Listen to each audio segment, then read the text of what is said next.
आप सबका स्वागत है असली बात पर। और मैं हूं आपका होस्ट दीपक कुमार। और आज हम बात करेंगे हमारे नए गेस्ट से अगले एपिसोड में। और ये एक फाउंडर हैं, कॉम्प्लाई कार्ड कंपनी है उनके। और इनका नाम है मिस्टर कमलेश मिश्रा जी, जो आज के हमारे गेस्ट हैं। चलिए इनसे बातचीत करते हैं और जानते हैं थोड़ा और इनका जो CA CS रिलेटेड और कंप्लायंस रिलेटेड इंसाइट है। तो कमलेश मिश्रा जी, आपका स्वागत है। थैंक यू दीपक और जी। बताइए थोड़ा अपने बारे में, ओके।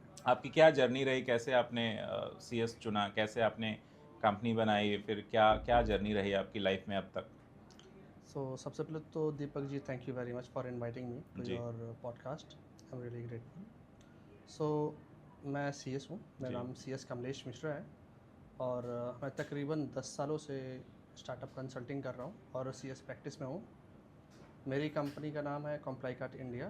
एंड हम लोग स्टार्टअप्स और एसएमईज़ के लिए कंप्लायंस मैनेजमेंट का काम करते हैं। जी। हम लोग रजिस्ट्रेशन, लाइसेंसिंग, टैक्सेशन से रिलेटेड जितनी भी चीज़ें होती हैं या लिस्टेड कंपनी के लिए जो उनके कंप्लायंसेस होते हैं, जैसे लिस्टिंग कंप्लायंसेस, एलओडीआर के कंप्लायंसेस, वो सारा हम लोग करते हैं उनके लिए। So that's how we operate. Okay. तो इंडिया में एक बड़ा डर सा माहौल रहता है कंप्लाइंस को लेके। गवर्नमेंट भी कंप्लाइंस फॉलो करती है। ऐसा कहते हैं ना कि हम लोग ऑर्गेनाइज एंड अनऑर्गेनाइज मार्केट है इंडिया का। और बड़ा डर सा होता है, कई ओनर जानबूझ के नॉन कंप्लाइंस करते हैं, कई लोगों की मजबूरियां होती है शायद, कई लोगों पे बोलते हैं कि फ़ंड नहीं है। तो इसको आप कैसे देखते हैं? आपके पास तो वैरायटी ऑफ क्लाइंट्स होंगे जिनके अलग अलग समस्याएं होंगी। तो जी। ये कहाँ तक सही है? सबको टैक्सेस भरने चाहिए? क्योंकि टैक्स चोरी के कंप्लेंट्स बहुत आते हैं, मतलब आप आए दिन न्यूज़ में, अखबारों में देखते हैं। तो बिल्कुल। वो जो टैक्स चोरी है, ये करना चाहिए या कैसे करते हैं लोग, क्यों करते हैं? मतलब ये आपसे जानना चाहिए क्योंकि ये आपका एक्सपर्टीज़ है। देखिए, सबसे पहली बात तो ये है कि टैक्स जो गवर्नमेंट कलेक्ट करती है, वो हमारे ही हम लोग बेनिफिट के पूरा लिए एज ए कलेक्ट होल करती है। कंप्लाइंस पे बात कर लेते हैं कि टैक्स उसका एक पार्ट है, बट पूरा बिल्कुल। कंप्लाइंस सर्कल, पूरा साइकिल की बात कर लेते हैं। जैसा भी आपने टैक्स के लिए पूछा, जी। तो टैक्स गवर्नमेंट जो हमसे कलेक्ट करती है वो हमारे बेनिफिट के लिए कलेक्ट करती है। जो हम इंफ्रास्ट्रक्चर देखते हैं अपनी कंट्री में, वो हमारे टैक्स के पैसों से ही होता है। सो जी। इट इज़ ऑलवेज गुड कि हम टैक्स पे करें गवर्नमेंट को। But there are some scenarios, कुछ ऐसे ऑप्शंस गवर्नमेंट ने खुद ही दिए हुए हैं जहाँ पर आपको टैक्स नहीं भरना पड़ता है। जैसे अभी गवर्नमेंट ने नो टैक्स स्लैब बनाया हुआ है 12 लाख तक। जी। अगर आपकी सैलरी 12 लाख तक है, अगर आपकी इनकम 12 लाख तक है, हम्म। तो आपको टैक्स नहीं पे करना होता है। जी। अभी अगर हम कंप्लायंस और नॉन कंप्लायंस की बात करें, तो देखिए, non compliance is always a costly affair. जो कंपनीज होती हैं ऑर्गेनाइज्ड, वो इसको एक स्ट्रेटेजी के तौर पे देखती है। जी। बिकॉज जब बात गवर्नेंस की आती है और जब बात ग्रोथ की आती है, तो लोग कंप्लायंस को बहुत ज़्यादा इम्पोर्टेंस देते हैं। और अगर कोई जो बिजनेस अनऑर्गेनाइज्ड है, वो कहीं ना कहीं थोड़ा बहुत नॉन कंप्लाइंट रहती है। बट आई थिंक कि उनको भी कंप्लाइंस करना चाहिए, बिकॉज ये उनके ग्रोथ में ही हेल्पफुल होती है। तो जितने भी स्टार्टअप फाउंडर्स हमारा ये पॉडकास्ट देख रहे हैं असली बात प्लेटफॉर्म पे, उनको टैक्स भरना चाहिए, क्योंकि टैक्स बिल्कुल। अल्टीमेटली आप गवर्नमेंट आपको राउंड ऑफ करके रिटर्न कर देती है। वो इंफ्रास्ट्रक्चर, सेफ्टी, सिक्योरिटी और भी बहुत सारे बेनिफिट्स है। और भी जो जितने भी क्लास के लोग हैं इंडिया में, सबको कुछ ना कुछ बेनिफिट मिलता है। और देश है तभी आप हैं, और हम सबसे ही देश बनता है मेरे ख्याल में। तो टैक्सेस तो सबको भरना ही चाहिए कमलेश जी। बिल्कुल। हम लोग बात करते हैं इधर पिछले 10 सालों में स्टार्टअप इकोसिस्टम बहुत बूम पे है। मतलब आजकल मैं देखता हूँ कि जो 50,000 लाख रुपए नौकरी करते थे किसी फर्म में या गवर्नमेंट पब्लिक लिमिटेड कंपनी में या प्राइवेट में भी, तो वो लोग बड़े proudly they are moving towards startup. तो क्या जो हमारी करेंट गवर्नमेंट है, उन उन लोगों ने, वो जो पूरा इकोसिस्टम है, उनने स्टार्टअप को एक सपोर्ट दिया है, एक विंडो दिया है? क्योंकि पहले तो कंपनी या कह लें कि बिजनेस करना बड़ी बात होती थी। मतलब हम लोग जब छोटे थे, बच्चे थे, तो लगता था कि अच्छा वो कंपनी का मालिक है। हम्म। तो अब जॉब से ऊपर लोग सोच ही नहीं पाते थे। आज भी कई तबके ऐसे हैं देश में जिसमें लोग जॉब के ऊपर सोच ही नहीं पाते। तो इस परिवेश में फाउंडर बनना और स्टार्टअप शुरू करना, क्या लगता है आपको? देखिए क्या होता सवाल थोड़ा है। लंबा है, जवाब भी लंबा दीजिए आप, कोई बात नहीं। नहीं नहीं, ठीक है। क्या है सर कि हम जैसा देख रहे हैं, अभी सिनेरियो इवॉल्विंग है। जी। काफ़ी सारी चीज़ें बदल रही है। अभी हम जियोपॉलिटिक्स भी देख रहे सिंगल हैं। विंडो वाला कॉन्सेप्ट भी अच्छा है, जो लाइसेंसिंग का, जो कंप्लाइंसेस के गवर्नमेंट कंप्लाइंसेस लाइसेंसिंग की प्रॉब्लम थी, वो बिल्कुल, शायद बिल्कुल। थोड़ा रिजॉल्व हुआ है हाँ जी, अब ऑनलाइन देखिए करने हम से। अगर हम वर्ल्ड को एज अ होल देखें तो एंटरप्रेन्योरशिप इज़ इवॉल्विंग। लोग रिस्क ले रहे हैं, लेना जी चाह रहे हैं, और गवर्नमेंट की भी काफ़ी सारी पॉलिसीज़ हैं जिसके थ्रू लोगों को नया बिजनेस करने में हेल्प मिलता है। जी। जैसे PMGKY, और I am not getting the exact words, but there are lot of other बहुत ऑप्शंस। सारे स्कीम्स हैं जी, गवर्नमेंट के भी, जिसमें गवर्नमेंट आपको कोलेटरल मुद्रा फ्री। लोन वगैरह भी है, हाँ जी, बहुत स्टार्टअप सारी। स्कीम्स हैं, मुद्रा लोन है जिसमें गवर्नमेंट आपको कोलेटरल फ्री, जेम है, जेम पोर्टल है। कोलेटरल फ्री आपको फंड करती है। जी इसके अलावा जो हमारा इकोसिस्टम है, अभी हम देखें कि पिछले 10 सालों में, 10-12 सालों में जो हमारा इकोसिस्टम है वो इस तरीके से बना हुआ है जी। कि लोगों को एक दूसरे के भी हेल्प मिल जाता है। हम्म। अभी हमारे यहाँ इतने एम्प्लॉयज़ हैं, I mean due to rising population हमारे पास इतने एम्प्लॉयज़ हैं कि अगर हम सब लोग एक मतलब अगर हम सब लोग एक सब्सटेंशियल बिजनेस स्टार्ट भी करते हैं हम्म। तो हमारे एम्प्लॉयज़ की कमी नहीं रहेगी। So it is always better कि आजकल हम लोग नए तरीके ढूंढें और कुछ ना कुछ एंटरप्रेन्योरशिप करें। नहीं, उसमें एक और चीज़ मैं ऐड करना करना चाहूँगा, क्योंकि होता क्या है ना कि जब आप जॉब करते हो तो सिर्फ आप अपनी या अपने परिवार का ही देखभाल कर सकते हो, और जब आप बिज़नेस शुरू करते हो, स्टार्टअप शुरू करते हो, कंपनीज आज बहुत सारी ऐसी, मैं नाम नहीं लेना चाहूँगा, बहुत सारे ऐसे स्टार्टअप्स हैं जो अब यूनिकॉर्न हैं, और अगर उन लोगों ने सोचा नहीं होता तो शायद वो यूनिकॉर्न बना नहीं पाते, और देश की जो अर्थव्यवस्था जीडीपी है उसमें कंट्रीब्यूशन भी नहीं कर पाते, वो कहीं नौकरी ही कर रहे होते हैं किसी के अंडर। तो आज के टाइम पे एक जो कॉन्सेप्ट है ना कि आप एम्प्लॉयमेंट जनरेट करो, आप गवर्नमेंट से एम्प्लॉयमेंट मत मांगो, बिल्कुल। है ना, तो ये वाला कॉन्सेप्ट बड़ी तेज़ी से वायरल हुआ है, बड़ी तेज़ी से फैला है पूरी सोसाइटी में, तो इसको कैसे देखते हैं आप? देखिए सर, जेनजी का ज़माना है, और जेनजी वो होते हैं जिनको पता है कि उन्हें क्या चाहिए, व्हाट दे जी नीड एग्जैक्टली, और how to fulfil the needs of other people. So मेरे ख्याल से आजकल लोगों को इतनी सारी सुविधाएं गवर्नमेंट भी देती है, और इकोसिस्टम एक ऐसा बना हुआ है कि लोगों को बिजनेस करने में प्रॉब्लम होती नहीं है। डिमांड भी है हर एक जगह। आजकल लोग सिर्फ इंडिया में बिजनेस नहीं कर रहे, लोग ऐसा बिजनेस कर रहे हैं कि उनकी डिमांड बाहर भी है। जी। So that is why people are getting you know very comfortable with starting their own firm और ओन कंपनी। हाँ, आजकल थोड़ा ईज़ ऑफ बिज़नेस तो बढ़ा है, अच्छा हुआ है, बिल्कुल। और इसीलिए मुझे लगता है जो युवा है, जो जेनजीज़ हैं, या जो और भी जो जो मिलेनियल जनरेशन के भी लोग हैं, हमारे जनरेशन के लोग हैं, they have also entered into the business this thing.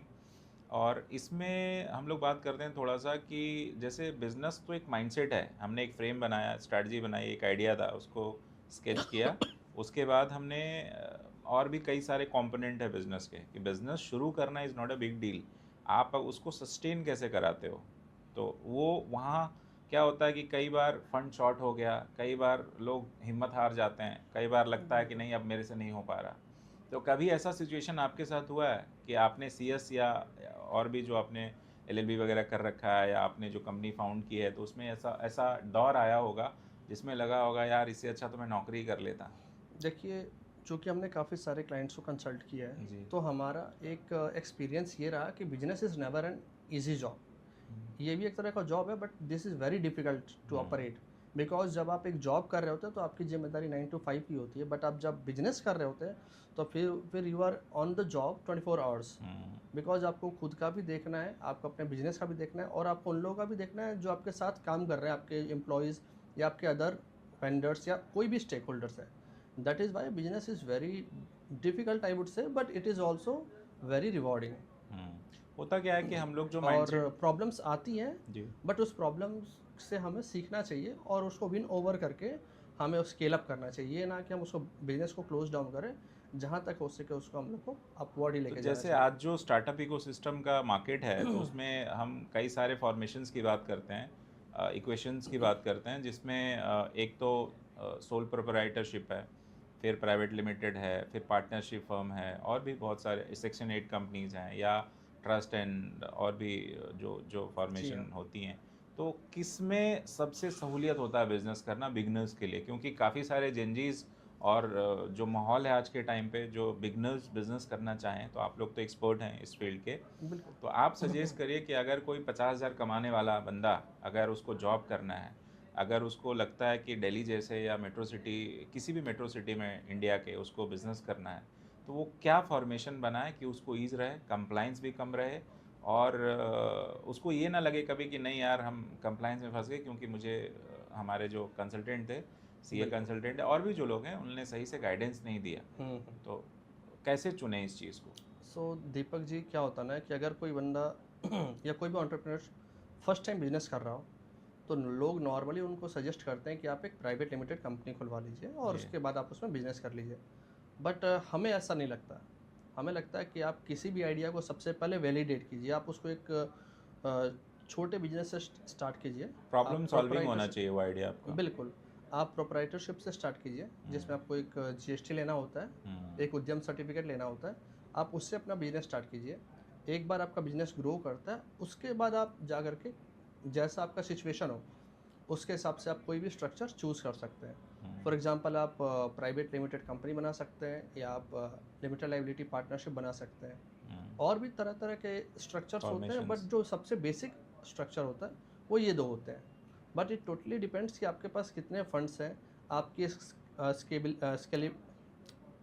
Scalability क्या है? क्या है, स्केलेबिलिटी जी। क्या है आपकी, और आपकी फंडिंग का क्या सिनेरियो है, हुँ, और आप किस तरीके से इसको देखना चाहते हैं। तो there are different sort of things जो आपको कंसीडर करना चाहिए। जी। But to start with, you should start with the proprietorship only.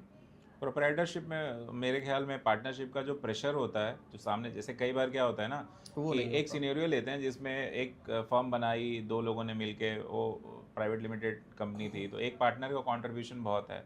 वो फंड से भी कंट्रीब्यूट करता है, अपने स्ट्रैटेजी से भी कंट्रीब्यूट करता है, फिज़िकल वर्क भी करता है, एफर्ट कर रहा है, वो ऑफ़िस में टाइम भी दे रहा है, पैसे भी नहीं ले रहा। और दूसरा पार्टनर जो है वो सिर्फ 50% लेके ऑफिस में बैठा हुआ, इज़ नॉट कंट्रीब्यूटिंग। तो बिल्कुल। वो जो पार्टनरशिप प्रेशर होता है ना, दूसरे पार्टनर का प्रेशर, तो वहाँ से पार्टनरशिप खराब होनी शुरू हो जाती है। I am putting lots of effort, he is not putting, तो यहाँ से बिजनेस बिगड़ना शुरू हो जाता है। तो मेरे ख्याल में आपका जो सजेशन है, हमारे जो जेंजी या और भी जो बिगनर्स हैं, जो स्टार्टअप इकोसिस्टम में आना चाहते हैं या फॉर्मेशन में आना चाहते हैं बिजनेसेस में, उनके लिए proprietorship is a good option I think. Absolutely, there are lot of other things जिसकी वजह से प्रोप्राइटरशिप इज गुड। कंप्लाइंसेस भी कम है शायद उसमें, हाँ, तो कंप्लायंसेस कम है, उसमें आपको सिर्फ जीएसटी की रिटर्न फाइल करनी होती है और जी, अपना आईटीआर फाइल करना तो होता आप है। वो उसके लिए अलग से पैन लेने की ज़रूरत भी नहीं है नहीं शायद। है, बिल्कुल भी नहीं है। हम्म। हम बात करते हैं कि इंडिया में जो नंबर ऑफ़ सीएज़ हैं, जो जो उनकी पॉपुलेशन है वो हम्म, बहुत कम है, लगभग जो टोटल पॉपुलेशन इंडिया की लगभग 150 करोड़ है टेंटेटिवली, हम्म, उसमें से जो सीए का पॉपुलेशन है 4 साढ़े 4 लाख के आसपास है, as per current data available on various platforms. जी हाँ। तो आपको नहीं लगता कि सीए कम है इंडिया में, या किस तरफ लोग जो आज के युवा हैं, वो क्या इस प्रोफेशन को, या तो ये बहुत टफ है, या ऐसा लोगों को लगता है कि नहीं यार मेरे से हो नहीं पाएगा, या इस प्रोफेशन की डिमांड बहुत है, हार्डवर्क बहुत चाहिए, पढ़ाई बहुत चाहिए, कंसंट्रेशन बहुत चाहिए, उसके बाद स्ट्रगल भी है कि आपने अगर सीए फाइनल कर भी लिया, उसके बाद भी आप श्योर नहीं हो कि आपको एक्सपीरियंस चाहिए, क्योंकि आप हम्म, तुरंत प्रैक्टिस शुरू नहीं कर सकते ना। तो वो उन बच्चों की बात करते हैं जो सीए करके भी स्ट्रगल कर रहे हैं, या उनकी अर्निंग्स वैसी नहीं है, हम्म। या वो एक सक्सेसफुल जो एक प्रैक्टिस जमाना जिसको हम लोग बोलते हैं, प्रैक्टिस शुरू करना कैसे करें, मतलब थोड़ा गाइडेंस दीजिए उनको। सो दीपक जी, देखिए, सबसे पहले तो मैं सीएस हूँ, जी, सीए नहीं हूँ। जी, ठीक है। बट फिर भी अगर हम नंबर्स की बात करें, तो सीए, सीएस या सीएमए, ये जो प्रोफेशंस हैं, they are very noble profession. And ये उतने ही हमारे कंट्री में उतने ही हैं जितने की नीड है, समझ जी। लीजिए। हमारी कंट्री में बेशक 150 तो जिस करोड़ हिसाब की। से स्टार्टअप्स खुल रहे हैं, वो एग्जैक्ट डेटा नहीं है मेरे पास, जिस हिसाब से स्टार्टअप खुल रहे हैं, और जो गवर्नमेंट, करेंट गवर्नमेंट का माइंडसेट है कि हमें 2047 तक देश को डेवलप करना है, तो we obviously we need a more CA and CS, क्योंकि कंप्लायंस कौन देखेगा, कौन हेल्प करेगा स्टार्टअप्स को? Every year there are CS and CS, they are ठीक है, ग्रेजुएटिंग। जो ग्रेजुएट हो रहे हैं और जो सीएस क्वालिफाई कर रहे हैं। जी। तो government is also in no they government are is taking promoting. Cognizance of this thing. Okay. तो जितने की नीड है, जितने प्रोफेशनल्स की नीड है, उतने प्रोफेशनल्स हमेशा क्वालिफाई करते हैं। जी। अभी हमारी कंट्री की पॉपुलेशन चाहे कितनी भी हो, बट उसमें ये देखिए कि कितनी सारी कंपनीज आज के डेट में, लगभग 20 लाख के आसपास कंपनीज हैं। हम्म, तो उसके हिसाब से जितने सीएस होने चाहिए उतने सीएस अवेलेबल हैं। हम्म, ठीक है, अगर कहीं कम भी हैं तो वो धीरे धीरे गवर्नमेंट उसको इंक्रीज़ करेगी। हम्म, और सिमिलरली जितने टैक्स पेयर्स हैं या जितने भी बिजनेस पर्सनस हैं, तो जितने सीए की रिक्वायरमेंट है उतने सीए अवेलेबल हैं और वो ग्रेजुअली बढ़ेंगे ही ऑब्वियसली। जी। जैसे सिनेरियो बढ़ते हैं, जैसे बिजनेसेस और बढ़ेंगे, तो डेफिनेटली सीए तो विल बी मैं ग्रोइंग। कमलेश जी, मैं कंप्लायंस के दृष्टि से देखूं तो सीए, और क्योंकि लेमैन को ये समझ नहीं आता कि आप सीए हैं या सीएस हैं, तो कंप्लायंस की दृष्टि से या जो क्राइटेरिया की दृष्टि से मैं देखूं तो दोनों में क्या डिफरेंस होता है, बेसिक डिफरेंस? क्या क्या कंप्लायंस सीए कर सकता है, सीएस नहीं कर सकता? क्या क्या सीएस कर सकते हैं, सीए नहीं कर सकते? देखिए, आज के इस डायनामिक एज में ऐसा कोई चीज़ नहीं है, ऐसी कोई कंप्लायंसेस नहीं है जो सीए या सीएस नहीं कर सकते हैं। जी। बट फिर भी अगर हम एक्सपर्टीज़ की बात करें, तो सीए और सीएस या फिर सीएमए, ये तीनों कॉमर्स के ही ब्रांचेस हैं। सीए जो है वो ज़्यादातर वो लोग बनते हैं जिनका फाइनेंस में इंक्लूजन ज़्यादा होता है। वो बैलेंस शीट प्रिपरेशन, ऑडिट करना, ये सब उनका काम है। Assurance and they play with the taxation numbers actually. Commercial ज़्यादा होता है यस, उनका। They work with the numbers actually. और जहाँ तक सीएस की बात है, तो CS comes when there is when they talk about governance. जहाँ पर गवर्नेंस की बात होती है, जहाँ पे कंप्लायंसेस की बात होती है, वहाँ पे सीएस की बात होती है। It is very high stake profile. तो फॉर एग्जांपल अगर हम आई मीन एनएससी और बीएससी के टॉप 50 कंपनी हम देखें, तो जो सबसे इम्पैक्टफुल डिसीजन मेकिंग क्राइटेरिया होता है वो कंपनी की गवर्नेंस होता है। अपार्ट फ्रॉम उसके जो बेसिक नंबर्स होते हैं, उसके अलावा जो सबसे इम्पैक्टफुल क्राइटेरिया होता है वो गवर्नेंस होता है। बिकॉज कोई भी इन्वेस्टर किसी ऐसी कंपनी में इन्वेस्ट नहीं करना चाहेगा जिसमें गवर्नेंस लैक हो। सो वहाँ पे सीएस आते हैं, चाहे वो लिस्टेड कंपनी हो या वो अनलिस्टेड कंपनी हो या किसी भी तरह के स्ट्रक्चर हो, कोई भी ऑर्गेनाइजेशन हो, वहाँ पर जो भी कंप्लायंसेस होंगे वो नॉर्मली सीएस ही करते हैं। सो ये डिफरेंस है सीएस और सीए में। सो आप लोगों को डिफ़िकल्टीज़ क्या आती है? जैसे एक हम दो तरह के मार्केट हैं इंडिया में, 70% मार्केट रूरल इंडिया का है। अब तो थोड़ा अर्बनाइजेशन हो रहा है टियर 2, 3, 4 सिटीज़ में भी। एक है मेट्रो सिटी मार्केट, तो आप जी। लोगों का ऑफिसेस तो मेट्रो सिटी मार्केट में है। तो अगर कोई क्लाइंट है, आजकल स्टार्टअप गांव में भी शुरू हुआ है, बहुत सारे युवा गांव में जाके अपने स्टार्टअप को शुरू कर रहे हैं। तो बिल्कुल। जो कंप्लाइंसेस होने चाहिए या जो हैं, तो आप लोग उसको कोऑर्डिनेट कैसे करते हैं? मतलब कितना डिफ़िकल्ट है वो? देखिए, आज के क्योंकि टाइम अगर वो मेट्रो सिटी में रजिस्टर्ड कंपनी है तब तो आप उनके ऑफिस चले जाएंगे, बट अगर आप गांव में, क्योंकि उनके पास इतना फंड भी नहीं है उन बच्चों के पास, तो वहाँ पे आप लोग कैसे सेवा देते हैं? देखिए, बेसिकली क्या होता है कि आज के डेट में हर एक तरह की सुविधा है। अगर कोई भी स्टार्टअप गांव में है, तो गांव में स्टार्टअप तभी है जब वहाँ पर किसी चीज़ की डिमांड है या जी। फिर किसी चीज़ की सप्लाई है। जहाँ पर सप्लाई है या डिमांड है, वहाँ पर हम लोग भी अवेलेबल रहते हैं। और आज के डेट में कहीं भी कोई कंप्लायंस करने के लिए फिजिकल जाने की ज़रूरत नहीं होती है, जी। Unless there is just high stake matter. Hmm. वहाँ पे सारी चीज़ें हम लोग आज के डेट पे क्लाउड से और ऑनलाइन सर्विसेज के थ्रू हो जाती हैं। सो उनके लिए भी ज़्यादा डिफिकल्ट नहीं होता, बिकॉज गवर्नमेंट ने काफ़ी सारी चीज़ें ईज़ कर दी है। जैसे अभी आपने कहा सिंगल विंडो सिस्टम कर रखा है गवर्नमेंट ने। आप वहाँ पर कोई भी आपकी लाइसेंसिंग होती है, आप डायरेक्ट NCW है वो, जहाँ से लोग ले लेते हैं। तो इसीलिए it is not that difficult for now it is. Okay. कई बार ऐसा होता है ना कि हमें लगता है कि एक जो बिजनेसमैन होते हैं, या जो बिजनेसमैन तो हम उसको भी बोलते हैं जो बिजनेस कर रहा है, रेवेन्यू चाहे जो मर्जी हो उनका, या कम ज़्यादा हो सकता है। एक जो माइंडसेट होता है ना, स्टार्टअप जब आप करते हो तो आपकी जीवन उलट पलट हो जाती है। अगर बहुत ही शुद्ध उसमें अपने रीजनल लैंग्वेजेस में बात बिल्कुल। करें, तो एकदम से टर्न अराउंड हो जाती है आपकी लाइफ। तो उस चीज़ को आप कुछ एडवाइस करें कि जो हमारे बच्चे हैं आजकल, जो नए बिगनर्स हैं, स्टार्टअप में आना चाहते हैं, या जिसने भी किया है, जो फाउंडर्स बोलते हैं सो कॉल्ड, तो वो फाउंडर्स की जीवन एकदम से इन्वॉल्व हो जाती है उस बिज़नेस में, और 6 महीने बाद, 1 साल बाद पता चलता है कि वो बना नहीं। तो ऐसे लोगों के लिए आप थोड़ा सा कुछ एडवाइस करिए कि वो कब, कैसे करें, या क्या मिस्टेक्स वो करते हैं, क्योंकि आपने तो बहुत सारे स्टार्टअप्स देखे होंगे जहाँ पे उनका फोकस हिल जाता होगा, या आपने भी ऑब्जर्व किया होगा। तो आपके व्यू पॉइंट, इनसाइट क्या है इस पर? दीपक जी, स्टार्टअप जैसा मैंने पहले भी कहा बहुत डायनामिक है, जी। क्योंकि पूरी जर्नी जो है बहुत कॉम्प्लेक्स होती है। हम्म। लेकिन जब आप एक स्टार्टअप चला रहे हैं लेट्स से, तो आपको स्टार्टअप जब आप जब स्टार्टअप स्टार्ट करते हो तो आपको बहुत सारी चीज़ें ध्यान में रखनी होती है। सबसे पहले कि यही कि हम क्या कर रहे हैं, आपको क्लैरिटी ऑफ माइंड होनी चाहिए। आपको अपने 6 मंथ का एटलीस्ट बैकअप लेके चलना चाहिए, बिकॉज यू नेवर नो कि आपका स्टार्टअप के साथ होने क्या वाला है। Is it going to succeed या are you going to fail. तो इसलिए आपको सबसे पहले प्लानिंग करनी होती है। आपको एक प्रॉपर मेंटर होना चाहिए आपके पास, जो आपको चीज़ों को लेकर के गाइड कर सके कि आपको क्या एक्शन लेना चाहिए नेक्स्ट। मेंटोरशिप जरूरी है आई और थिंक। उसके बाद आप अपने स्टार्टअप को आगे बढ़ाइए। अभी आपको बहुत तरह की चीज़ें आएंगी, बहुत सारी प्रॉब्लम्स आते हैं, आपको स्टाफ की प्रॉब्लम होगी, आपको फंड्स की प्रॉब्लम होगी, एंड नंबर ऑफ प्रॉब्लम्स होंगे, बट आपको किसी ना किसी तरीके से you have to go through all of this, और अपने स्टार्टअप्स को सक्सेस करना पड़ेगा। प्रॉब्लम्स आती है बहुत जगह पे, और ये नहीं बोलूँगा कि सारे प्रॉब्लम्स को सॉल्व किया जा सकता है, बट हाँ, जहाँ तक हो सके वहाँ तक प्रॉब्लम्स को सॉल्व करना चाहिए, सो दैट हमारे पास ऑप्शन हो ग्रो करने का। कई बार बोलते हैं ना कि आप इंडिया जैसी कंट्री में आप जब स्टार्टअप में आते हैं, आप छोटे बिजनेसेस से हम शुरू करते हैं किसी चीज़ की जिनका बिजनेस बैकग्राउंड नहीं है या कोई लेगेसी नहीं है, आपके पिताजी जॉब करते थे, आपने सोचा कि नहीं मैं तो बिज़नेस करूँगा, क्योंकि जॉब में क्या होता है कि आपके अगर फादर जॉब में हैं या ग्रैंडफादर जॉब में थे तो वो ज़ीरो पे ख़त्म होता है। उनकी लाइफ स्पैन कंट्रीब्यूट किया, उसके बाद फिर उनके बच्चे के लिए कुछ भी नहीं है। बच्चे को पढ़ा लिखा दिया, अगर बच्चा पढ़ा तो अच्छी बात है, नहीं पढ़ा तो उसको ज़ीरो से शुरू करनी पड़ती है।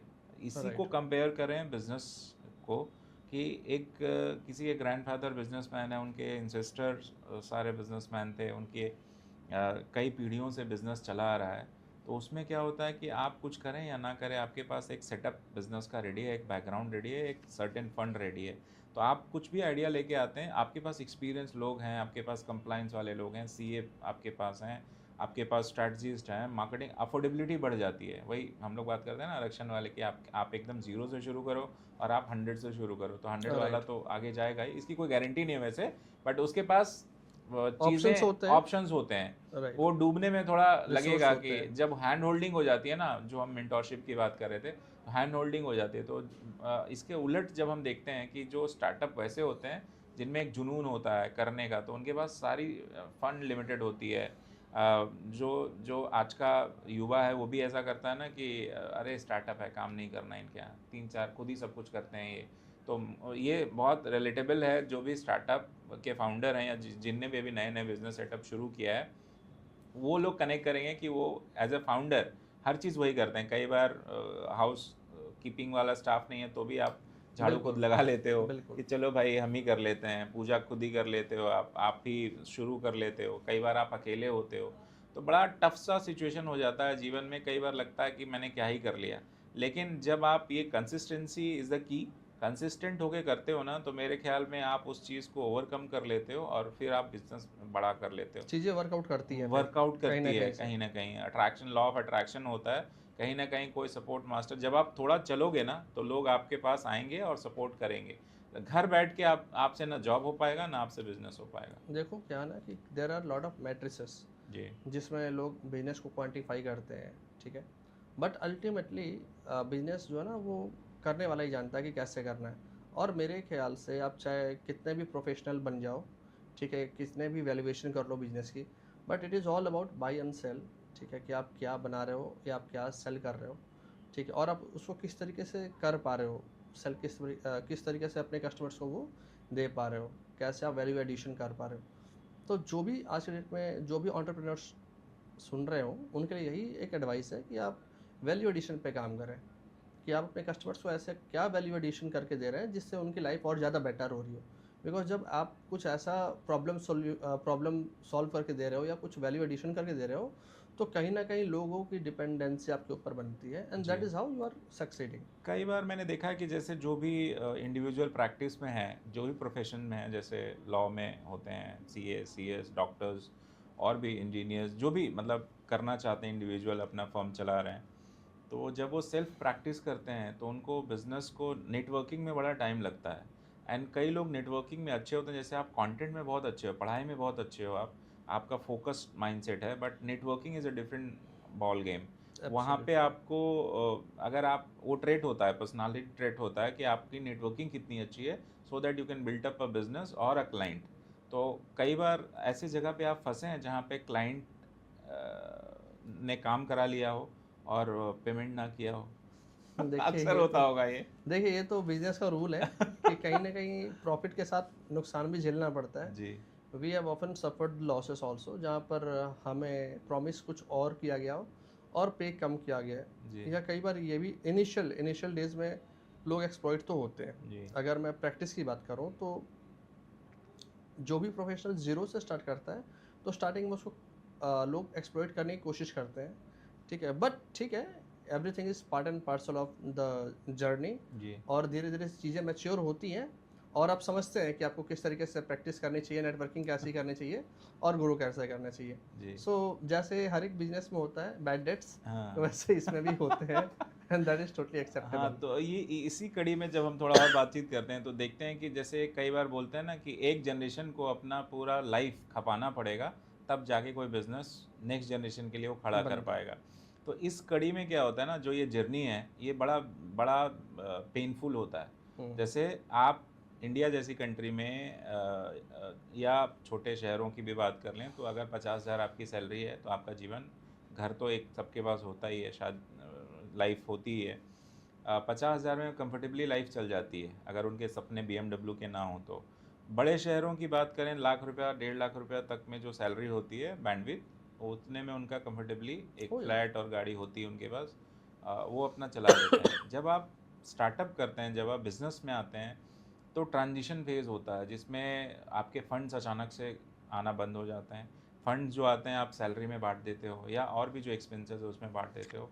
तो वो जो एक जनरेशन है ना, वो मतलब सोच ही नहीं पाती कि हम कर क्या रहे हैं, करें या ना करें। लोग भी जज करते हैं कि देखो स्टार्टअप करने चला था, बिज़नेस करने चला था, डूब गया ना। या कई बार कई बिज़नेसेस आपके डूबते हैं, तभी आप सीख पाते हो। है। कई आप किसी भी स्टार्टअप या किसी भी फाउंडर जो आज सक्सेसफुल हैं आज के डेट में, आप उनसे बात करिए, दे विल से दैट कि उनने कम से कम 5-10 जो ब्रांड से डुबाए, तब जाके 11वां ब्रांड उनका खड़ा हुआ है लगभग। मतलब 4-5 तो सब एवरेज हाँ, है, सब हाँ। डुबाते ही हैं। उसके बाद जाके उनको बिज़नेस समझ आता है, फिर एक बिज़नेस क्लिक हो जाता है, उसमें लोग जुड़ते हैं और फिर वो बिज़नेस बनता है। तो इसको आप कैसे देखते हैं कि जब आपको लोग जज करते हैं ना कि देखते हैं तुम क्या कर लोगे, या साइलेंटली लोग आपको जज कर रहा होता है, जो आपके साथ वाले लोग हैं, फ्रेंड सर्कल है या फैमिली में भी, आजकल फैमिली में भी है, आपके सिबलिंग्स हैं, वो अगर लाख रुपया उनको सैलरी मिले तो उनका जीवन बड़े आसानी से चल रहा होता है। बट अगर आपने स्टार्टअप इकोसिस्टम में आप गए, आपने बिज़नेस शुरू किया, नहीं चला, तो आपको जज किया जाता है। तो ये कहाँ तक सही है? देखिए सही तो नहीं है वैसे, लेकिन उनका नज़रिया भी मतलब उनके हिसाब से सही है, बिकॉज़ वो एक कंफर्टेबल लाइफ लीड कर रहे हैं। वो यही चाहते हैं कि आप भी कंफर्टेबल लाइफ लीड करें। जी, इसीलिए जब भी अगर कोई पर्सन जॉब में है तो वो चाहेगा कि सामने वाला भी जॉब करे, सो दैट सामने वाला भी कंफर्टेबल लाइफ लीड करे। बट जो बिजनेस कर रहे हैं करेंटली, उनको पता है कि हम बिजनेस क्यों कर रहे हैं। वो लेगेसी क्रिएट करना चाहते हैं, not for themselves only but next for their generation whole के लिए भी। जनरेशन।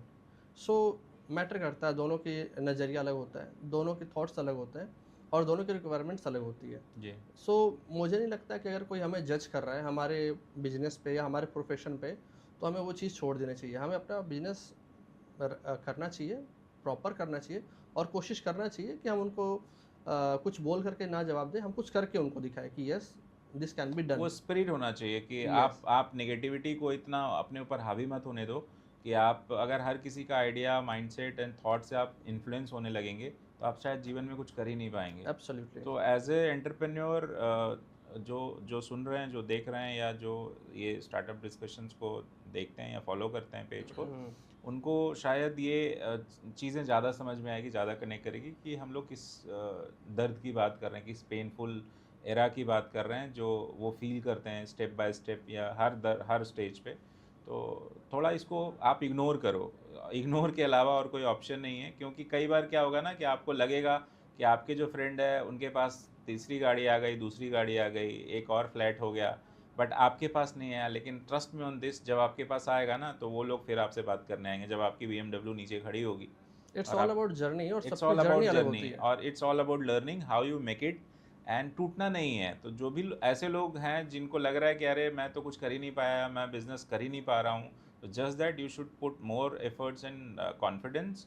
एंड मुझे लगता है कि आप क्या, आपके जैसे जितने भी लोग हैं, हमारे जैसे जितने भी लोग हैं, they can make a good business out of it. Absolutely, absolutely कर सकते हैं। आपकी जो जर्नी है जब आपने सीए करने की सोची होगी, तो तब आप गांव में थे, अपने होम हाँ टाउन जी, में हाँ थे? जी। हजारीबाग से आप बिलोंग करते हैं, झारखंड से। तो धनबाद। वहाँ से लेके आपके दिल्ली तक, कैपिटल जो है इंडिया का, वहाँ तक की जर्नी कैसी रही? कैसे आपने सोचा कि मुझे सीएस करना है? उसके बाद क्या डिफ़िकल्टीज़ हुई? किन लोगों ने आपको हेल्प किया? If you want to take your names और you can promote your mentors also, सुन के उनको अच्छा लगेगा कि आपको एक स्टेज पे हेल्प किया था जहाँ पे आप टूट गए थे। सर देखिए, ऐसे तो जर्नी है, अगर कोई भी कुछ भी बनता है तो there are lot of people behind this. मेरे पीछे भी काफ़ी लोग थे जिन्होंने मुझे सपोर्ट किया। सो मैंने अपना नाम ले सकते हो उनका आप। अभी अच्छा लगेगा उनका। काफ़ी सारे लोग हैं वैसे, अब किसी का नाम लूँ किसी का नाम ना लूँ तो हाँ, थोड़ा सा छूट वो जाएगा तो उनको लगेगा लगे। कि यस यस। हमारे इतने हिट, सुपर हाँ, हिट पॉडकास्ट में, धमाकेदार पॉडकास्ट में हमने नाम नहीं लिया। नाम नहीं लिया। बिल्कुल। तो मैंने सीएस जो स्टार्ट किया था वो मैं उस टाइम अपने घर पे ही था, होम टाउन धनबाद में ही था। उसके बाद जब मैं दिल्ली आया तो हम लोगों ने प्लान किया था। हम काफ़ी सारे फ्रेंड्स थे और हमने ये प्लानिंग की कि क्या करना चाहिए, और उस टाइम हमने सीएस का फॉर्म भरा था और वी वर वेरी डेडिकेटेड कि इसको करना है। और हमने उस तरीके से, मतलब ऐसा नहीं है कि हमने बाई चांस कर लिया, ऐसा नहीं था। इट वाज प्लान्ड, हमने प्लानिंग करके सीएस किया था। बिकॉज हमें यही था कि अपॉर्चुनिटीज़ हैं और करनी चाहिए हम। और भी हमारे आसपास के कुछ लोग थे जिन्होंने सीएस किया है और they are doing very good, and that is why हमें वहाँ से मोटिवेशन थोड़ा मिला और हमने सीएस की जर्नी स्टार्ट की। और जो भी टाइम लगा सीएस करने में, उसके बाद हमने सीधा लाइक प्रैक्टिस स्टार्ट की अपनी।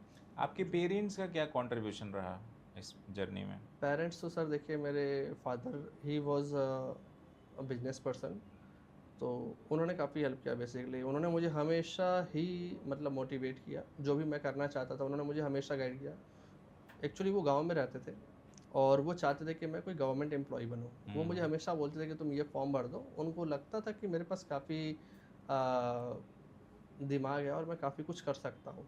तो वो मुझे हमेशा बोलते थे कि बेटा तुम कुछ ना कुछ अच्छा कर लो, कोई ना कोई गवर्नमेंट जॉब पा जाओगे। बट मैंने बोला कि नहीं, मुझे कुछ अपना करना है, और उन्होंने मुझे हमेशा ही इस चीज़ में सहयोग किया। मुझे बहुत ज़्यादा उन्होंने मोटिवेट किया and he always help me. Similarly मेरी माँ, तो she is a house maker and she help me a lot. Because obviously कोई बच्चा बड़ा होता है तो उसमें माँ बाप की तो भूमिका बहुत ज़्यादा होती है। जी। मैं आपके सामने जो बैठा हूँ वो उनकी देन है बेसिकली। हाँ, बिल्कुल, माँ बाप का सो कंट्रीब्यूशन तो बहुत ही। बहुत ज़्यादा है, वो हम भूल भी नहीं जी। सकते। जी। और सिर्फ माँ बाप ही नहीं, हमारा जो पूरा सराउंडिंग है। पूरा इकोसिस्टम का कंट्रीब्यूशन, एक छोटा सा सबक, कोई आज भी आपसे मिला ना, दो शब्द उसने बात की, तो भी आपको कुछ सिखा जाएगा वो। इसलिए लिटरली हम किसी एक पर्सन का नाम नहीं ले सकते। अगर हम जी। कहीं एक पर्सन का नाम ले रहे हैं तो अगर हमने किसी का नाम नहीं लिया उसके साथ अनजस्ट हो जाएगा। हाँ, ये तो है। मतलब हम लोग जब बात करते हैं, जो बिल्टअप की जब बात करते हैं, making of life of individual, तो उसमें कई लोगों का, माता पिता का, फ्रेंड सर्कल का, आपके टीचर्स मेंटोर है। का, टीचर्स का, जिन लोगों ने भी आपको जीवन में अच्छा या बुरा सबक दिया होगा, सबका कंट्रीब्यूशन होता है, क्योंकि सीखते आप दो ही कंडीशन में हो। और जब आप बिजनेस में होते हो ना, तो आपके क्लाइंट्स, आपके वेंडर्स ही कहीं ना कहीं आपके फ्रेंड्स बनते हैं, जी। और उनका कंट्रीब्यूशन और ज़्यादा होता है आपका प्रोफेशनल ग्रोथ में। जी। So I can not forget them also. पैसा टाइम पे दे दें तो फ्रेंडशिप और ज़्यादा अच्छी और लगती ज़्यादा अच्छी हो है। जाती है। डेफिनेटली। कई बार ऐसा होता है ना कि लाइफ बहुत डिफ़िकल्ट है, हमारे लिए नहीं, सबके लिए। जीवन, बिल्कुल। लाइफ ने किसी को छोड़ा नहीं है, स्ट्रेस होता ही है। तो कई बार जब गवर्नमेंट की डेडलाइन होती है कंप्लायंस की, तो as a person, as a professional, आपका आपका जो वर्क प्रेशर है, वर्कलोड है, वो डेडलाइन होती है तो ऑब्वियसली सारी कंपनी, सारा आप लोगों पे बहुत प्रेशर होता है उस समय। जी। ये सब लोग रिलेट करेंगे जितने भी इस फैटर्निटी में हैं या फिर रिलेटेड क्लाइंट हैं, तो उनको पता होगा कि जो डेडलाइंस होते हैं कई बार वो मिस हो जाते हैं, कई बार ओवर प्रेशर होता है, कई बार साइट ब्रेकडाउन हो जाती है। और इंडिया में तो लेट लतीफ़ काम करने का ही है कि कल्चर। हाँ, कल्चर है कि कर लेंगे, देख लेंगे, ये वाला माइंडसेट है ना, देखा जाएगा जो होगा, है ना? तो इसका असर आपके घर पे पड़ा है? देखिए, सबसे पहले तो मैं ये बताऊं कि जब भी कंप्लाइंसेस करने की ड्यू डेट्स होती है तो हमें पहले से पता होता है कि ड्यू डेट्स आ रही है, तो वी ट्राई कि सारे कंप्लाइंसेस हमारे ड्यू डेट से पहले हो जाए। हमारे पास प्रॉपर एक्सपर्ट्स की टीम है मेरे ऑफिस में, और हम स्ट्रेटजी बना करके ही काम करते हैं। तो ड्यू डेट से पहले ही करने की कोशिश करते हैं। बट फिर भी जैसा भी आपने कहा कि कल्चर है यहाँ पे लास्ट में काम करने का, तो कई सारी कंपनीज़ का काम हमारे पास एंड मोमेंट पर भी आता है और हमें वो करना पड़ता है। तो डेफ़िनेटली कहीं न कहीं फैमिली प्रेशर होती है, क्योंकि जब हम कंप्लायंसेस कर रहे होते हैं उस समय कहीं न कहीं कोई फेस्टिवल्स चल रहा होता है जी। या फैमिली में कुछ ना कुछ फंक्शन जब चल रहे होते हैं तो प्रॉब्लम्स आती है। But yes, this is part and parcel of our journey, तो हम इसको उसी तरीके से मैनेज करते हैं। घर के लोग हैं, उनको समझना पड़ेगा कि भाई समझते हैं। पैसे घर में आ रहे हैं तो प्रेशर तो होगा। बिल्कुल। और आपके पॉडकास्ट के थ्रू मैं गवर्नमेंट से भी ये कहना चाहूँगा जी। कि जो भी हम पोर्टल देखते हैं, चाहे वो इनकम टैक्स हो या वो जीएसटी हो या वो मिनिस्ट्री ऑफ कॉर्पोरेट अफेयर्स की एमसीए की पोर्टल हो या वो पीएफ ईएसआई की पोर्टल हो, सारे वेबसाइट्स ही क्रैश करते हैं और बहुत ज़्यादा क्रैश करते हैं। इतने ज़्यादा ग्लिचेस होते हैं कि लोग परेशान रहते हैं। आधे समय तो लोग बस उसी टेक्निकल इश्यूज़ को रिजॉल्व करने में रह जाते हैं। तो अगर कोई गवर्नमेंट के भी लोग देख रहे हों, बाई चांस उन तक हमारी आवाज़ पहुँच रही है, तो मैं यही अर्ज करूँगा कि अथॉरिटीज़ आप तो अपने होंगी, आईटी इंफ्रास्ट्रक्चर पे थोड़ा-सा और एडवांस करें डेडिकेटेड उसको। होकर के काम करें, so that ease of doing business really में हो, हाँ, सिर्फ बातों में पेपर्स ना पे ना हो। हो। जी, जी, जी। बिल्कुल, होता वही है कि हम बातें तो बड़ी-बड़ी करते हैं, बट कई बार ना जैसे आप सिर्फ़ मेट्रो सिटी में लाइफ़ नहीं है, लाइफ़ देखना हो तो एक्चुअल में गाँव में देखो आप, गाँव से लेके शहर तक की जर्नी मेरी रही है। तो उसमें मैंने इतनी डिफ़िकल्टीज़ देखी है, लोगों से मिला हूँ, लाखों लोगों से मिला लगभग। आज भी जब लोगों से मिलता हूँ तो उनकी जो एक जर्नी है, एक पेन एंड प्लेज़र का एक सुख-दुःख वाली जो कहानी होती है सुनता हूँ, बड़ा व्यथित हो जाता हूँ समटाइम्स कि क्या ही हो रहा है। सो देश में जब हम देश उनके उनके ना फंडामेंटल राइट्स हैं कुछ, बिल्कुल, वो भी पूरे नहीं होते हैं, मतलब कई बिल्कुल, बार। तो जो बेसिक है एजुकेशन, सड़क, सुरक्षा, चिकित्सा, ये सब बेसिक भी पूरे नहीं हो पा रहे हैं। लोग लोग एकदम परेशान हैं। तो थोड़ा-सा सरकार को और बेहतर करना चाहिए इन चीज़ों में ताकि लाइफ़स्टाइल और अच्छी हो जाए। जो हैप्पीनेस इंडेक्स है इंडिया का वो और अच्छा हो जाए। अभी जहाँ हैं हम वो तो अच्छा नहीं है, मैं बोलना भी नहीं चाहूँगा हम कहाँ हैं। और लोग अपने बारे में थोड़ा सोचें, थोड़ा सिक्योर फ़ील करें इंडिया जैसे कंट्री में रह के लोग। दीपक तो जी, मुझे क्या लगता है ना जी, कि गवर्नमेंट जो है वो एज अ होल एक मतलब they are on the top basically, जी। बट एक्चुअली में जो ग्राउंड पे जो काम होता है वो हमारे जो लोकल ऑफिसर्स होते हैं ना वो हुँ, होते हैं। जैसे हमारे गांव में ब्लॉक होता है हुँ, या हमारे जैसे मेट्रो सिटीज़ में हुँ, म्युनिसिपल कॉरपोरेशंस होते हैं। जी, मुझे लगता है कि ये जो ब्लॉक लेवल ऑफिसर्स या फिर ये जो म्युनिसिपल कॉरपोरेशंस ऑफिसर या जो ये लोकल एडमिनिस्ट्रेशन होती है ना, उनको ये चीज़ें समझनी चाहिए, बिकॉज ये पूरा का पूरा सिस्टम वो चलाते हैं। और मेरे ख्याल से अगर वो थोड़ा सा जागरूक हो जाए या वो थोड़ा सा कंसर्न रहे ना, तो चीज़ें थोड़ी सी आसान हो और सकती मुझे है। लगता है करप्शन तो है ही। भले करप्शन हम बहुत किसी का ज़्यादा है। नाम नहीं ले सकते, लेकिन करप्शन ऐसा है कि लोग माँगते हैं, मतलब डिमांड करते हैं कि ये होगा तभी होगा। आपको ऐसा फँसा देंगे और जितने भी लोग हैं कभी मुझे नहीं लगता इंडिया में कोई ऐसा बंदा होगा जिसने कभी घूस नहीं दिया होगा। Am I allowed to speak on हाँ, हाँ, करप्शन? Of course. देखिए, अगर करप्शन की बात करें ना तो एक सिस्टम होता है और उस सिस्टम से हट के आप काम नहीं कर सकते। हुँ, चूँकि we are professionals, we all are professionals, तो हमने कहीं न कहीं देखा है ये चीज़ें। आप किसी भी छोटे से काम के लिए किसी भी गवर्नमेंट ऑफिस में चले जाइए, अनटिल एंड अनलेस यू पे, अनटिल एंड अनलेस यू मतलब आप जब तक उनको खुश नहीं करते हैं, हुँ, तब तक काम नहीं होता। और जी। ये हमारे इंडिया में कल्चर है सर करने का कि सर करा दो, यस वो देख लो सर। बिल्कुल, वो रेड कारपेट नहीं तो सिस्टम आधे है लोग आज तो भी। चिढ़न में काम नहीं करते, वो आपसे इतना नाराज़ हो जाते हैं हाँ, कि बिल्कुल। वो आपका काम पेंडिंग कर देंगे। पेंडिंग करते हैं। तो ये करप्शन एक ऐसा टॉपिक है जिस पे लोग बोल भी नहीं सकते, बिकॉज़ उनको भी रहना है कहीं न कहीं यहाँ पे। तो वो बोल भी नहीं सकते और अगर बोलने लगेंगे तो फिर गवर्नमेंट को सोचना पड़ेगा। नहीं तो मेरे ख़्याल में मैं तो बेबाक बोलता हूँ, मैं इसलिए जाना भी चाहता हूँ बिल्कुल, कि कोई एक ऐसा बंदा है इंडिया में जो ये कह दे कि करप्शन नहीं है कोई या नहीं कह उसने फेस सकता, नहीं किया है। कोई नहीं कह कोई एक सकता। जो टॉप से लेके बॉटम तक या सबसे गरीब बंदा जिसके पास कुछ नहीं है आज के टाइम पे खोने को, या जो सबसे अमीर बंदा है या जो सबसे टॉप लाइन में बैठा हुआ है, कोई एक बंदा उठ के ये कह सकता है कि इंडिया में करप्शन नहीं है। कोई नहीं कहेगा। तो जब करप्शन है, we are not talking about, we are not taking names, but हमें पता है कि हर डिपार्टमेंट में, हर सरकारी प्राइवेट डिपार्टमेंट में करप्शन है, घूस है, बिना पैसा दिए काम नहीं होता। तो दिस इज़ ऑल अबाउट कि आप कितने कंसर्न्ड हैं अपने जॉब्स को लेके, अपने कर्तव्यों को लेके, अपने कर्म को लेके। तो ये सब चीज़ें नहीं होनी चाहिए। तो मेरे मुझे ख्याल में आधी प्रॉब्लम ही करप्शन की है। करप्शन खत्म हो तो देश एकदम जड़मुक्त हो जाएगा। आजकल एक बड़ा फेमस हुआ है, कॉकरोच जनता पार्टी बहुत फ्लरिश की है कहीं पे चर्चा हुआ था कि जो देश के युवा हैं वो लेज़ी कॉकरोच की तरह हैं और सिस्टम को खोखला कर रहे हैं। तो जेनजी ने एक नया मूवमेंट शुरू किया है कॉकरोच जनता पार्टी का। उनके भी बहुत सारे डिमांड्स हैं, वो कहाँ तक सक्सेसफुल होते हैं मुझे नहीं मालूम। हमारे जो कंट्री के आसपास जितने भी छोटे मोटे देश हैं सब पे सत्ता परिवर्तन तो हुआ ही है। तो हम लोग ये चाहते हैं एज ए सिटीज़न कि जो भी हो, सेंटर में या स्टेट में या रूलिंग पार्टी हो या अभी जो अपोजिशन में है, कम से कम वो जो हमारी व्यवस्था है ना, बेसिक व्यवस्था वो दुरुस्त रखे, सेफ्टी सिक्योरिटी रहे, करप्शन फ्री सिस्टम हो जिसमें काम आसानी से हो, है ना। उसके लिए उनको पैसा दिया जाता बिल्कुल बिल्कुल। है ना। उसके बाद भी आप डिमांड करते हो। हमारी कंट्री में मतलब अगर मैं बोलूँ तो हमारे जो प्राइम मिनिस्टर हैं उन्होंने आकर के हमें 5 रिक्वेस्ट किया हमसे कि हमें 5 चीज़ें करनी है, जैसे ट्रैवल कम करना है, फॉरेन ट्रैवल, गोल्ड बचाना नहीं है, खरीदना वगैरह है। वगैरह 5 चीज़ें।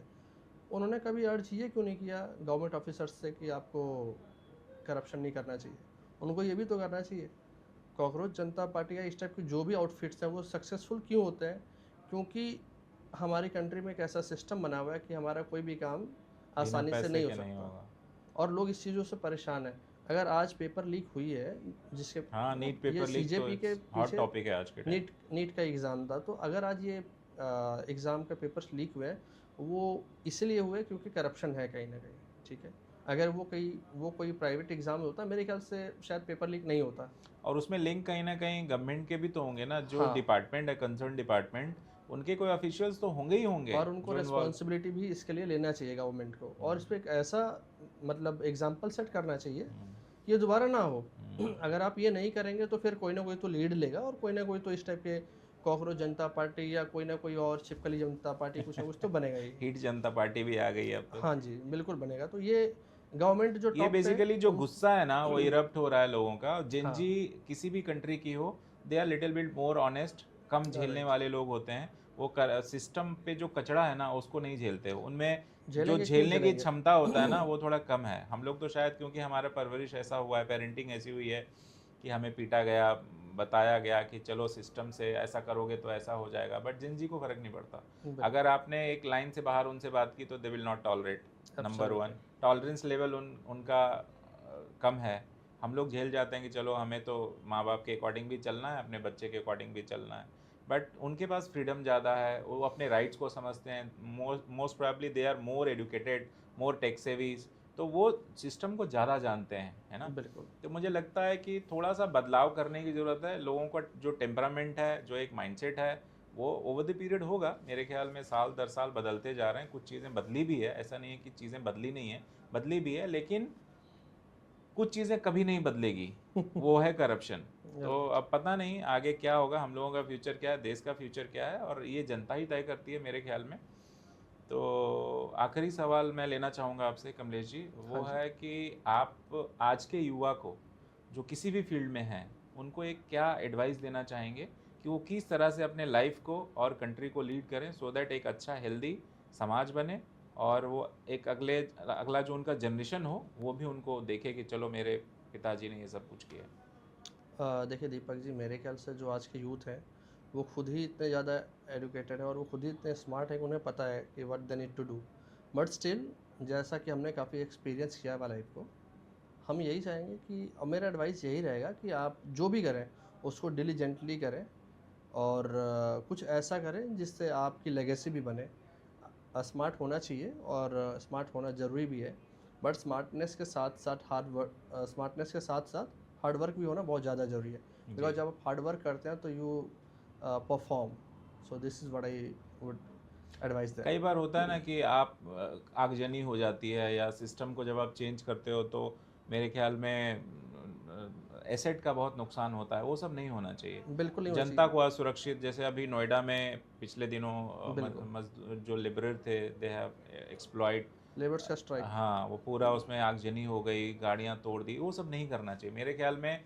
आपका आपके पास आपके राइट्स हैं, आप उसको प्रोटेस्ट करिए, लेकिन आपका तरीका सही होना चाहिए, नॉन वायलेंट होना चाहिए। गांधी जी रिस्पॉन्सिबल से सीखना सिटीजनशिप चाहिए। तो आपको गांधी आनी जी से चाहिए। सीखते नहीं है लोग। गांधी जी हमारे जो एक उनकी जो एक लेगेसी है, कई लोग प्रो एंड अगेंस्ट बोलते हैं उनके, बट मुझे उनका वो प्रोटेक्शन जो राइट जो है ना, जो क्या बोलते हैं, आपका जो प्रदर्शन करने की क्षमता है उसको थोड़ा उनको बढ़ाना चाहिए, कि आप किस तरह से आपके अंदर की चीज़ों को, रोष को आप बाहर लेके आते हैं, और वो नॉन वायलेंट होना चाहिए। तो ये चीज़ हमें कैरी करना चाहिए, बिल्कुल। है ना?